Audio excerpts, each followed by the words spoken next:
Então, é a apresentação da Política Nacional de Economia de Dados, é algo que está sendo gestado aqui pelo Ministério da Indústria, em parceria com uma série de outros ministérios aqui do governo federal, inclusive com o próprio MGI, cujo Renan, nosso colega, vai falar na sequência.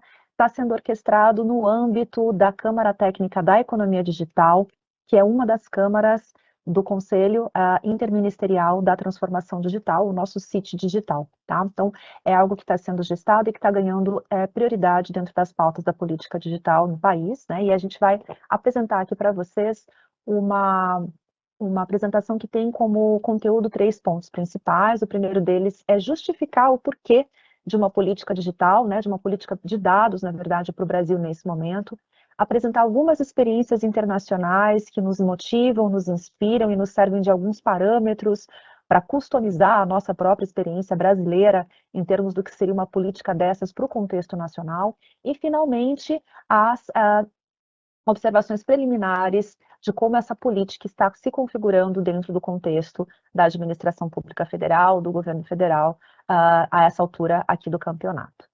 Então, por que uma política de dados para o Brasil? Ela se afiança em algumas perspectivas, 3 principais perspectivas. A primeira delas é que a gente já parte de um nível de prontidão para o digital no contexto brasileiro, um nível de prontidão relacionado a aspectos de conectividade e de acesso de uso do digital, né? Então, a gente está falando aqui de uma população de quase 82% dela tendo acesso à internet e 70% com cobertura já do 5G. Isso sobre aspectos de conectividade, então é uma massa muito grande, é um quantitativo e um contingente populacional muito grande, beirando aí aspectos, inclusive, da universalização de acesso a determinados tipos de dispositivo para conectividade no território nacional. Nós somos aí um dos 3 maiores mercados para plataformas digitais, então isso mostra o quanto a gente tem de acesso e de impactos dentro do contexto de provedores de serviços, de aplicações para o conteúdo nacional. Então, a gente está falando aqui de plataformas que são as plataformas principais, basicamente o WhatsApp, YouTube, né, onde a gente está aqui transmitindo toda essa nossa apresentação, mas também as plataformas usuais e fornecedores de soluções. O Brasil é um dos principais usuários, então é importante a gente entender que, do ponto de vista de acesso, o Brasil também está num nível de prontidão muito elevada. E de uso, né, de uso principalmente para o que é o nosso ponto principal aqui, o perfil de dados que a gente quer mobilizar aqui. A gente está falando aqui de uma série de dispositivos industriais interconectados que, no caso do Brasil, chegam aí atualmente a 26 milhões de dispositivos IoT ativos e conectados no contexto da indústria brasileira. Um quantitativo aí muito próximo ao que hoje é observado aí na Espanha e no Japão, esse gráfico que eu estou mostrando aqui embaixo, entre as principais nações desenvolvidas mundiais. Fora isso, a gente também tem uma prontidão de dados dentro do contexto do governo, de dados, bases públicas de governo, né? Dados de governo, a gente está falando, então, do GovBR, com 169 milhões de contas ativas, da Previdência Social, com mais de 78 milhões de contribuintes, um CAD único com 94 milhões de pessoas cadastradas, para não falar do nosso grande case internacional, que é o Pix, né, a solução Pix, cujas chaves aí já somam mais de 850 milhões de chaves dentro do contexto dessa solução para o segmento financeiro. Então, é uma massa muito grande de dados e de uma prontidão de bases, inclusive da perspectiva da interoperabilidade, que eu acho que o Renan vai falar mais na sequência, que são extremamente importantes para a gente dar um passo para uma política que vai ordenar e maximizar a apropriação de valor a partir disso, né? Esses dados hoje, então, eles estão em plataformas, em bases de dados, em dispositivos, e é do nosso total interesse que a gente, a partir da possibilidade de entender a relevância da utilização desses dados, entenda como tirar eles desses ensilamentos e passar para uma fase em que eles possam ser melhor apropriados e mais bem utilizados.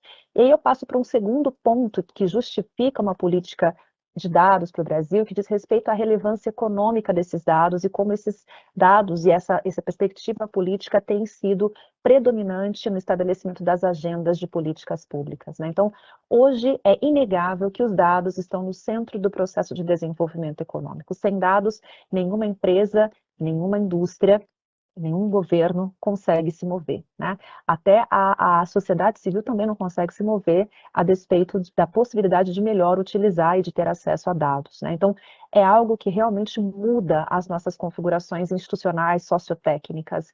E, obviamente, isso faz com que essa seja uma pauta importante e imprescindível para a agenda da política pública.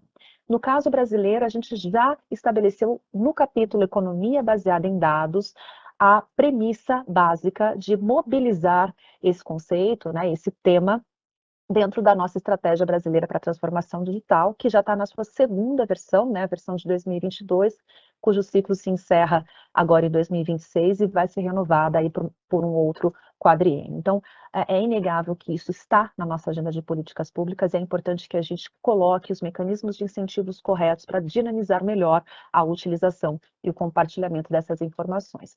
E o terceiro ponto de justificativa do porquê uma política de economia de dados para o Brasil diz respeito a algo que está muito na agenda digital brasileira, que é a soberania, aspectos relacionados à soberania, né? Então, hoje, onde estão os dados? Os dados do Brasil, os dados que o Brasil utiliza, né? Para onde esses dados estão indo e quem gera e fornece as premissas para a produção desses dados? Se a gente pensa em infraestrutura digital, hoje, né? 60% dos dados do Brasil são rodados em infraestruturas digitais que estão fora do nosso território. Então, estão em data centers e em estruturas de processamento de informação, basicamente rodando em estados norte-americanos, né? 40% dessa infraestrutura está no Brasil, a maior parte, então, está fora. Está aqui. Isso também é um aspecto importante da soberania. O segundo aspecto diz respeito aí a quais são as empresas, né? Qual é a origem nacional, a nacionalidade das empresas de tecnologia onde esses dados são rodados, processados, tratados. E a maior parte dessas empresas são empresas, inclusive americanas, né? São empresas que prestam serviços para os brasileiros, para o governo brasileiro, né? E somos usuários intensivos, como eu mencionei alguns slides atrás, de produtos e serviços oferecidos por essas empresas. Então, os dados dos brasileiros, tanto civis quanto empresas, estão rodando hoje em plataformas estrangeiras, né? Que se baseiam também no fornecimento de tecnologias, né, que são de origem também americana, como a terceira empresa aqui mencionada, né, a NVIDIA, da base do processamento da informação, as GPUs, as CPUs. Então, ainda assim, há uma dependência muito grande de players estrangeiros para onde os nossos dados são rodados, gerados e tratados. E, finalmente, no que diz respeito aos dispositivos, né? Então, a gente falou de infraestrutura, a gente falou de plataformas, a gente falou de tecnologias, mas e os dispositivos que a gente utiliza e que a gente emprega cotidianamente na nossa indústria, nas nossas plantas fabris e na nossa agroindústria, e nos nossos serviços de saúde e nos outros diversos setores econômicos nacionais? Essas empresas que fornecem esses dispositivos, que têm sistemas embarcados, que tratam e geram e fornecem informações com os nossos dados, também são majoritariamente empresas estrangeiras, né?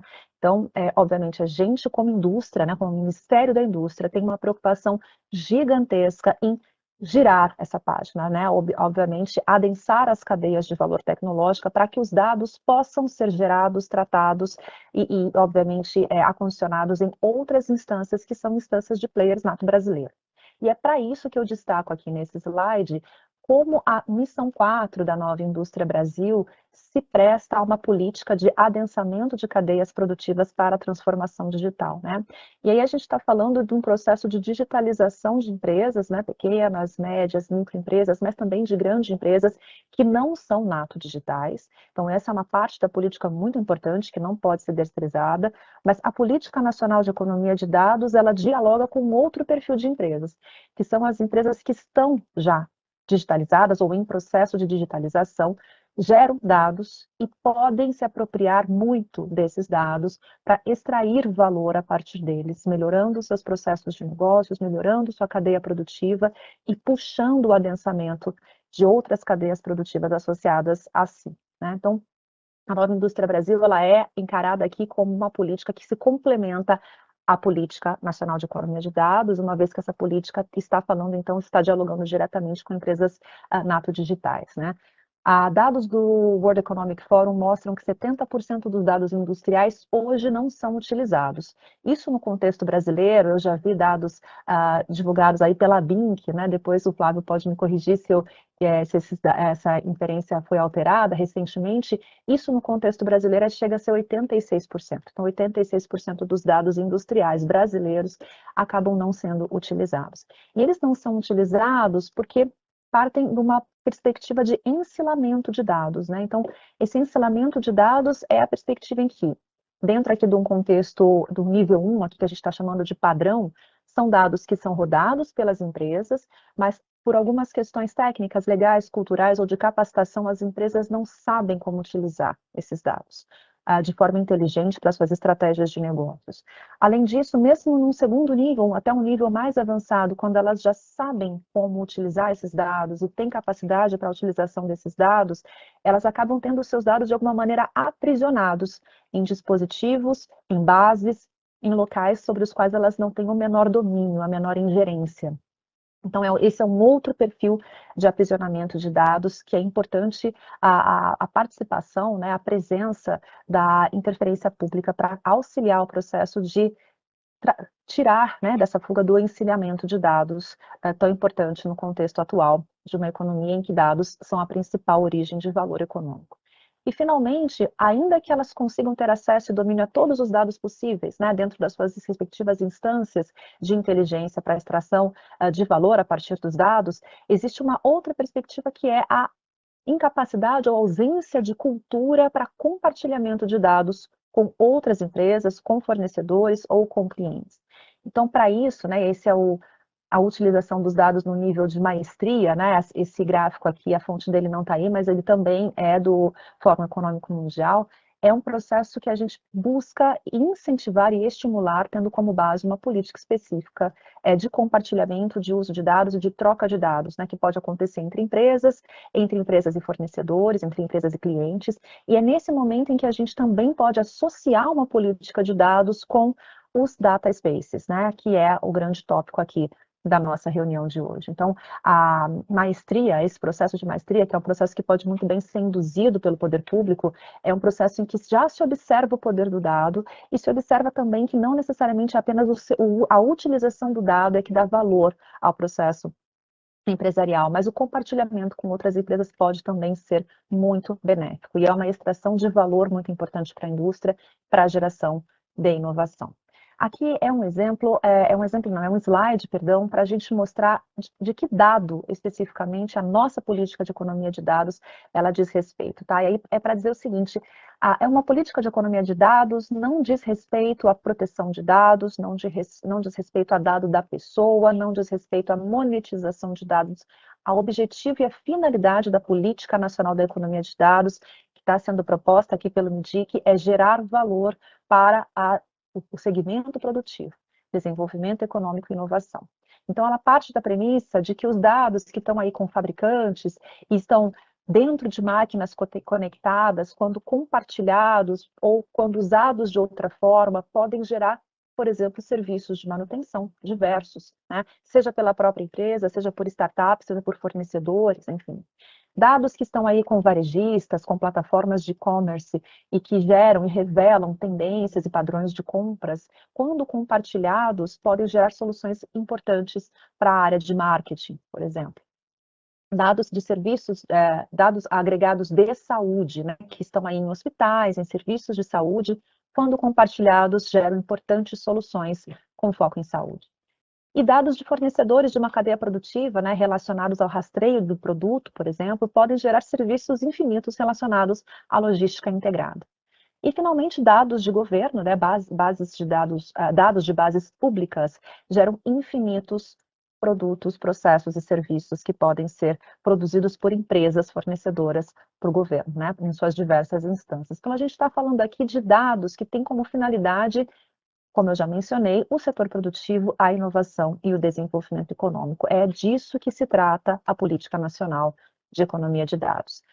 E aí a gente passa aqui para a segunda parte dessa nossa apresentação, que vai mostrar como é que as experiências internacionais estão tratando todas essas diversas perspectivas, né, associadas a dados.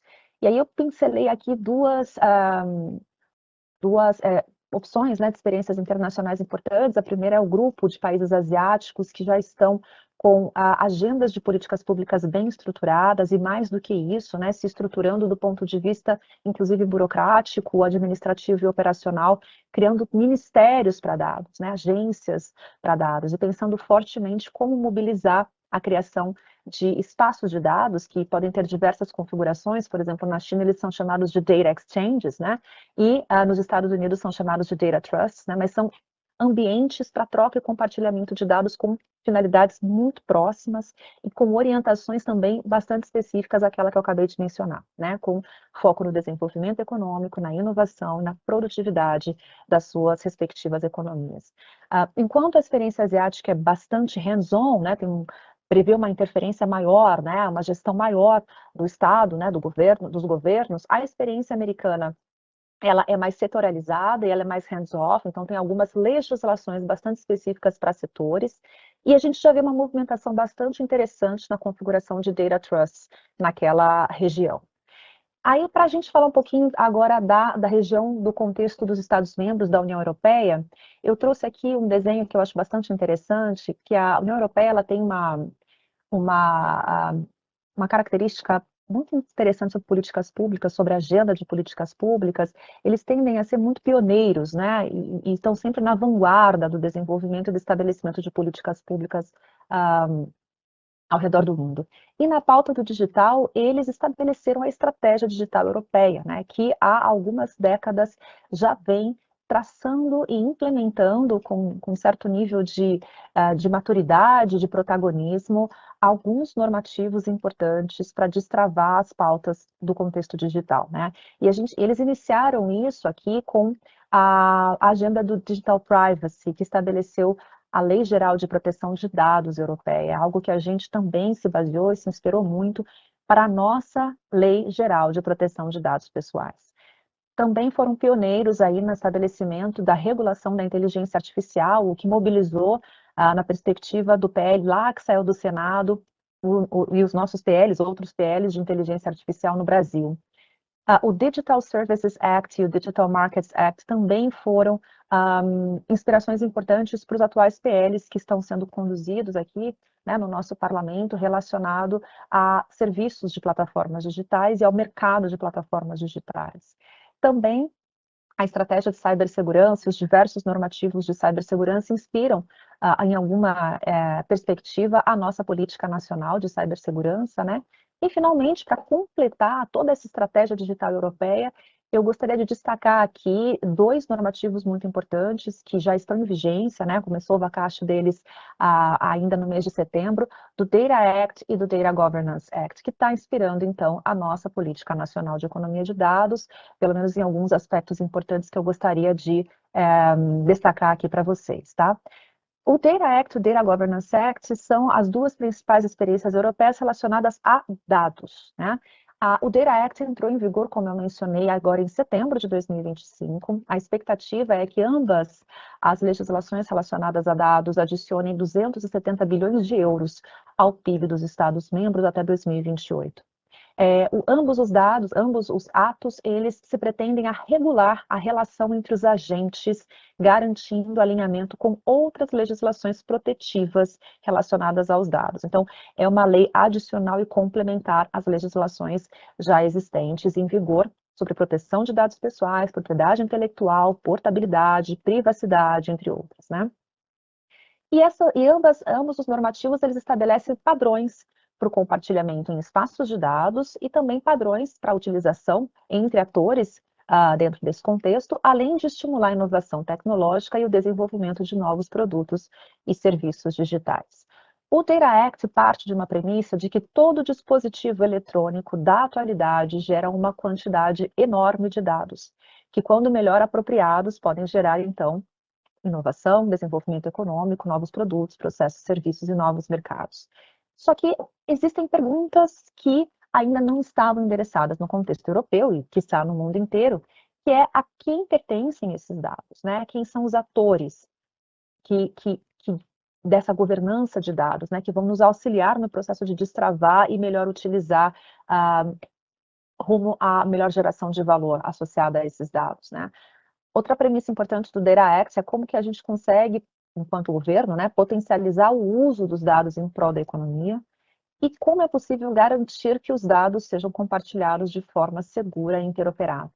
Acho que os colegas aqui que me precederam já mencionaram muitas coisas relacionadas, né, à questão do compartilhamento de dados de forma segura, interoperável, a importância de que, tecnicamente, o compartilhamento e uso de dados seja garantido, né, em termos de segurança, em termos de usabilidade, mas aspectos também normativos são importantes para darem a garantia de segurança jurídica para o tratamento, o uso e compartilhamento desses dados.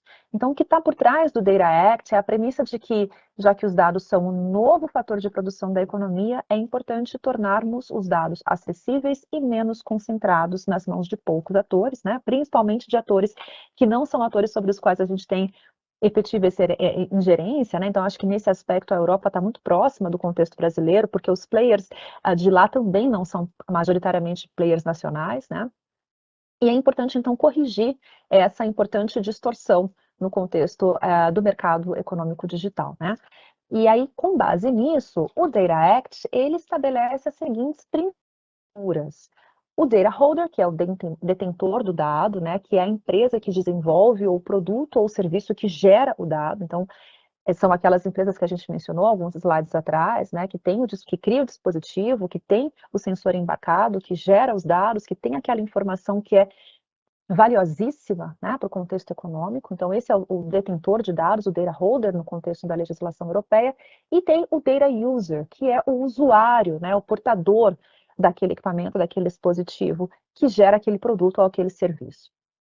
A legislação do Data Act, então, ela estabelece um poder ao usuário de dados em relação ao detentor de dados que diminui a concentração, né, obviamente, do poder naquele player, né, naquele detentor de dados.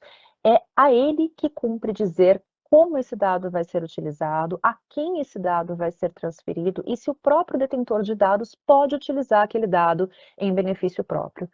Então, ele muda a configuração do jogo de poder da relação, né, entre o detentor de dado e o seu próprio usuário e estabelece, então, a permissão para transferência de dados pelo controlador de dados também para terceiros, né, e para o governo.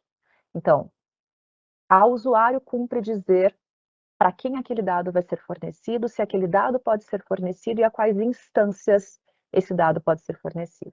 E é com base nisso que a relação que se chama, né, B2C, C2B, B2B e B2G, né, que está aqui desse quadrinho, ela vai se configurando de forma normatizada. Algo que era implícito ou pouco seguro do ponto de vista da norma, é agora, a partir do normativo, muito mais clara, né, muito mais factível do ponto de vista de dizer a quem compete o quê e quem é o que dentro do jogo da relação da produção e da geração de dados nos contextos dos Estados-membros daquela região. O Data Governance Act vai além, porque aqui nessa figura anterior a gente consegue ver que a relação é só de business para governance, né? Mas aqui o Data Act ele cria a questão adicional que é também destravar, né, a possibilidade de utilização de dados de governo para o setor produtivo. Então, a gente entende aqui na nossa perspectiva aqui do Ministério da Indústria de que são ambos normativos importantes e interessantes para dar completude do compartilhamento e uso de dados a partir do perfil e da determinação de quem são os atores, de qual é a usabilidade, o potencial de uso, de destravamento do uso dos dados, né? Então, são normativos bastante interessantes, que nos promovem bastante reflexões, e há uma conjuntura adicional, que é o foco da nossa reunião de hoje, né, do nosso webinar de hoje, que eles mobilizam os espaços de compartilhamento de dados, né? São espaços que têm algumas características importantes já mencionadas, eu não vou ser repetitiva aqui, porque meus colegas que me precederam fizeram isso com muita maestria, mas são ambientes que se prestam a gerar confiança e segurança técnica para o compartilhamento e uso de dados, além de segurança jurídica que já está garantida e preconizada pelos normativos, né, previamente estabelecidos, e pelos contratos individuais e privados que são estabelecidos nesses espaços, com o objetivo de gerar escalabilidade para desenvolver tecnologias digitais, reduzir barreiras à entrada, principalmente de empresas que, se não fossem nesses espaços, né, participantes desses espaços, jamais teriam acesso àquele tipo de informação, àquele tipo de dado, E a gente está falando aqui de pequenas e médias empresas ou de entrantes, né? Players de países que não têm acesso a esse tipo de informação. E, finalmente, é um espaço colaborativo para a resolução de problemas comuns. Acho que a Isabela mencionou muito bem, ganhar escala a partir da não necessidade de replicar testes ou ações ou dispêndios que outras empresas concorrentes, parceiras, fornecedores já realizaram, mas que podem disponibilizar essa informação num espaço de dados comum que pode ser bem aproveitado pelos parceiros ali daquele ambiente, né? E aí, finalizando aqui a perspectiva da apresentação da União Europeia, o professor Alejandro mencionou mais de 200, né, data spaces, e eu gostaria aqui de mencionar que esses data spaces, eles podem ser públicos, podem ser privados, né, públicos no sentido de fomentados com recurso público, mas o que eu destaco aqui é o processo de governança com a ingerência do Estado, que foi realizado há algum tempo atrás, né, dentro da perspectiva do desenvolvimento do Data Act, do Data Governance Act, para a criação dos 14 espaços de dados pioneiros, mobilizados e fomentados com recursos de alguns programas públicos europeus, para trazerem a prova de conceito inicial para aqueles espaços de dados fomentados com recurso público. E aí foram destinados, inicialmente, aí um orçamento do Programa Digital de 410 milhões e do Horizon de 350 milhões para a organização desses 14 espaços de dados e também para um ator bastante importante, que é a figura do Data Space Support Center, que é o centro de dados, né, o centro de padrões de dados, que é uma figura análoga aí ao que os colegas mencionaram, como uma instância referência para padrões de interoperabilidade, para garantir, então, aquela segurança técnica e operacional que a gente já mencionou. É um tripé muito importante: garantia de segurança técnica e operacional, garantia de segurança jurídica e, nesse aspecto mencionado aqui no slide projetado, o fomento, para induzir e para apoiar a origem, né, o nascedouro desses espaços, que são provas de conceito importantes para testar o entendimento, o apetite, né, empresarial ou do setor produtivo em relação a esse tema. Tem sido muito, muito bem conduzidos. Essas experiências que eu trago aqui são experiências que foram independentes do fomento público, como o Catena X, que é um espaço de dados, um case de referência, né, já mais antigo, que envolve aí atualmente 180 membros para mais da indústria automobilística e gera soluções incríveis dentro do contexto europeu para esse segmento. O Skywise é um outro exemplo que a gente gostaria de destacar aqui, que é em outro setor, é o setor aeroespacial, que conecta aí mais de quase 12 mil, né, aeronaves e traz soluções também bastante impressionantes, de grande envergadura para o setor aeroespacial. E o Flow, que é uma experiência de um Data Trust americano, vale a pena conferir essa experiência, ela é muito interessante, ela foi organizada e orientada pelo Departamento de Transporte americano, então tem bastante ingerência desse departamento na solução de escoamento de uma rota logística que foi afetada por uma catástrofe natural ocorrida nos Estados Unidos há alguns anos atrás. Envolveu 86 membros que conseguiram juntos, né, a partir desse contexto de calamidade, organizar seus dados para destravar as rotas logísticas com grande eficiência em curto espaço de tempo. Então, são exemplos de espaços de dados muito importantes e muito interessantes para nos dar a concretude, né, de como é que esses agentes são mobilizados, qual é a finalidade desses espaços e por que empresas tão grandes e concorrentes se unem para compartilhar informações que são consideradas informações obviamente muito importantes, né?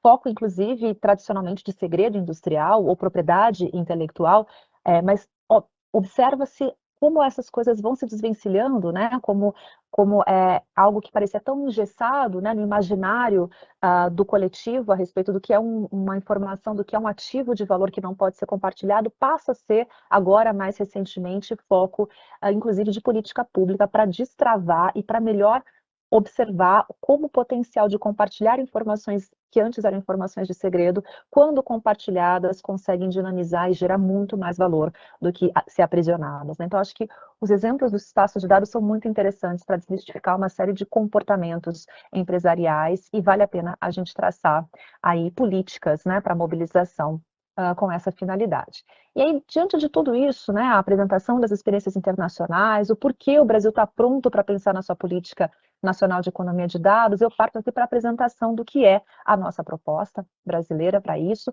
e quais são as principais premissas dessa política nacional.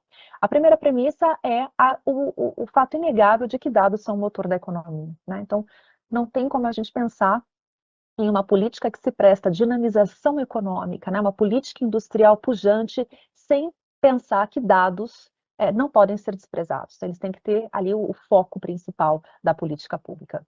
O compartilhamento desses dados é importante para o desenvolvimento produtivo e para a geração de novos produtos, processos, serviços e mercados. Isso já foi testado, já foi comprovado, e a gente está vendo essa perspectiva florescer muito, muito enormemente, inclusive com base nas experiências dos espaços de trocas e compartilhamento de dados, né? Para esse compartilhamento de dados ocorrer, a segurança jurídica para a troca é uma condição sine qua non. E diante disso, para a segurança jurídica ser estabelecida de forma clara, é preciso que sejam definidas algumas condições prévias de a quem pertencem esses dados, né? Então, se eu sei a quem pertence, eu tenho então a condição de controle, a condição de dizer para onde, a condição de dar a permissão. Então, a quem pertencem esses dados? Outro aspecto importante adicional e não obviamente complementar e muito importante, é como garantir que esses dados sejam compartilhados de forma segura e interoperável. Empoderar o detentor de dado, empoderar o usuário de dado, empoderar o terceiro que vai fazer, né, com que a coisa aconteça e flua, com que o compartilhamento flua, é importante do ponto de vista normativo, mas sem a segurança técnica não existe a menor possibilidade de que haja o ímpeto para o compartilhamento e para o uso daquela informação. E, finalmente, como é que se reduz, como é que é possível reduzir as barreiras ao acesso e ao uso dos dados, principalmente por aqueles que têm menor poder de mercado vis-à-vis o grande, né, o detentor do dado, a empresa estrangeira detentor do próprio dispositivo, da própria base de dados, do próprio serviço ofertante. Então, esses são os aspectos preliminares importantíssimos para uma política de economia de dados do ponto de vista normativo e técnico. E, para complementar, ações de fomento, né? Ações de fomento voltadas ao compartilhamento e ao uso dos dados são muito importantes como forma do Estado induzir um comportamento objeto padrão aqui dessa economia.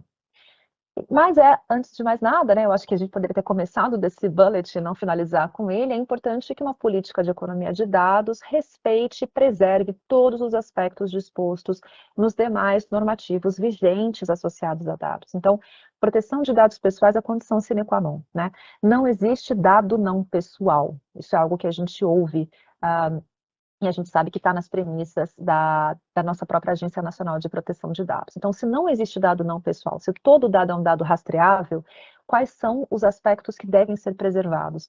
A anonimização é uma premissa constante para que o dado seja compartilhado, né? E, obviamente, todos os aspectos de segurança, de troca e de tratativa protetiva em respeito ao detentor e ao usuário, né? Aspectos de privacidade, aspectos de propriedade intelectual, entre outros aspectos de segurança de normativos associados a dados já existentes, né, e que estão aí em vigência, devem ser respeitados dentro da economia. A economia de dados, a política de economia de dados é uma economia com foco no segmento produtivo, mas para que isso aconteça, o respeito aos outros normativos é condição fundamental. E é nesses três eixos que a política nacional da economia de dados se fundamenta. Agradeço ao Flávio por ter até antecipado esses três eixos aí na apresentação dele, que ele chamou de frameworks, né? O primeiro eixo da PNED, a gente carinhosamente apelida a nossa política de PNED, é o eixo da regulação, é o eixo que estabelece as medidas, né, que viabilizam a ampliação do compartilhamento de dados com esse foco, com essa finalidade específica. É importante a gente traçar, então, o eixo da governança, então, a quem compete o quê, como é que vai ocorrer a vigilância, a supervisão, a sanção, as instâncias decisórias dentro desse processo, e, finalmente, a parte do fomento, que é o eixo 3, o estímulo a espaços de compartilhamento de dados, tá? No eixo 1, a proposta, então, é o estabelecimento das regras de compartilhamento e uso de dados, e a previsão dos aspectos de interoperabilidade e dos padrões associados a esse compartilhamento e uso. No eixo da governança, a proposta é estabelecer e detalhar, né, obviamente, quem são as instâncias e a que competem essas instâncias. Então, a gente já pré-delimita aí que precisaríamos contar com uma autoridade competente para fiscalizar e monitorar as regras de compartilhamento e uso de dados. Precisamos contar também com um comitê consultivo estratégico para definir as diretrizes de orientação, capacitação e treinamento. Precisamos de um centro especializado para definir padrões técnicos, para apoio técnico à operação dos espaços de dados, e uma instância, obviamente, para acompanhar o desenvolvimento tecnológico comercial oriundo da disponibilidade e uso dos dados, né? Então, a priori, essas três são os pilares do eixo 2 no que diz respeito à governança. Nos aspectos de fomento, há previsão de operacionalizar linhas de fomento para a criação de espaços de compartilhamento de dados e apoiar a estruturação desses espaços. Então, esses três são os eixos pilares da nossa política. Nesse momento, a gente está passando por um processo de alinhamento interministerial, né, coordenado, inclusive, pela nossa Casa Civil. Estamos fazendo uma série de consultas a especialistas, à academia, ao setor produtivo. Haverá uma tomada de subsídio para coleta de informações do público geral no contexto brasileiro muito em breve. Não quero fazer spoiler sobre isso, mas agora, nos próximos meses, a gente já vai lançar essa tomada de subsídios e, a partir disso, a elaboração dos normativos subsequentes em articulação com o governo.